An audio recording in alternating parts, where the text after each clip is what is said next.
Right, next, I'm afraid it's time for something quite dull but quite important. As you can see, no models, just diagrams. Well, what we're on to is context and demand. Context matters because you've got to design things to suit the local context, and demand is a driver because demand essentially relates to money, and we need money to build things.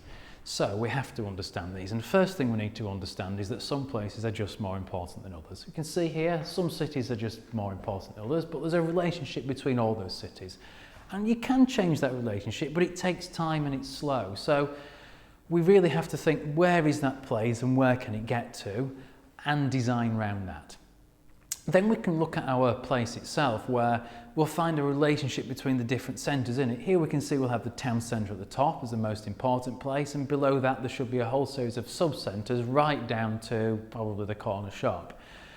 But in many a town now you'll find there's a town centre at the top, and then there'll be out-of-town retail, there'll be an industrial estate, there will be supermarkets and different things that pull that demand all over the town. And that probably does weaken the town centre to some extent by splitting demand. But we can plan for that demand. If we're looking at bringing in new housing or building a new extension to a town or taking a big site in a town and putting more housing in, we can look at how many people are there already, how many people will be there, and how many school places are likely to be needed, how much retail space is going to be required, how many medical centres are required, based on estimating typical demand. And then we can plan for those services and plan for the cost of providing those often, which can be quite expensive and can be challenging to deliver when you've got an existing town, when you're questioning where you put those in, and is there enough capacity there already.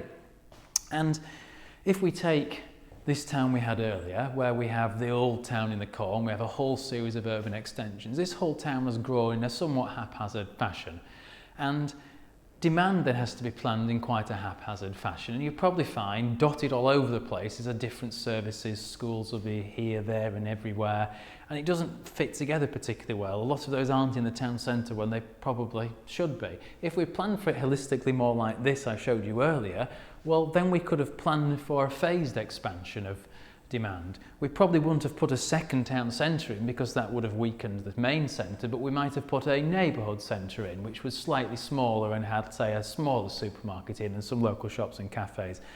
And then we would have had the main centre, supporting centre, and it would have clearly and logically worked together to reflect that overall demand of the place. And in terms of demand, we have to think about everything around those centres, and what is that? Well, it's housing. Housing is a big driver in change, mainly because we need housing and people have to pay for housing. So we have to understand those housing market characteristics. Now, if we go to the regional city, so here we are in Hull. Here we can buy this flat for 200k, or it's on the market for that. Just outside the town centre, we've got this house and a couple of other houses with a garden, decent sized houses, and they're a similar price. Now, which would you buy? I suspect a lot of you will be going for the house with a garden rather than the flat. And that creates a challenge because actually the flat on a pounds per square metre basis costs more to build, and if it's more than 6 stories, significantly more expensive to build. So we have to understand what we can build, what it costs to build, what we can sell it for, and then that allows us to guide that change in that centre, because housing in a town centre creates demand for the uses there because people are there on its doorstep, but you can't suddenly put lots of high density housing in if you've got a housing market like that. You can only really go through a slow change, reflecting those market characteristics, guiding demand, but reflecting demand. And demand really is that driver of change, so you have to understand demand wherever you are.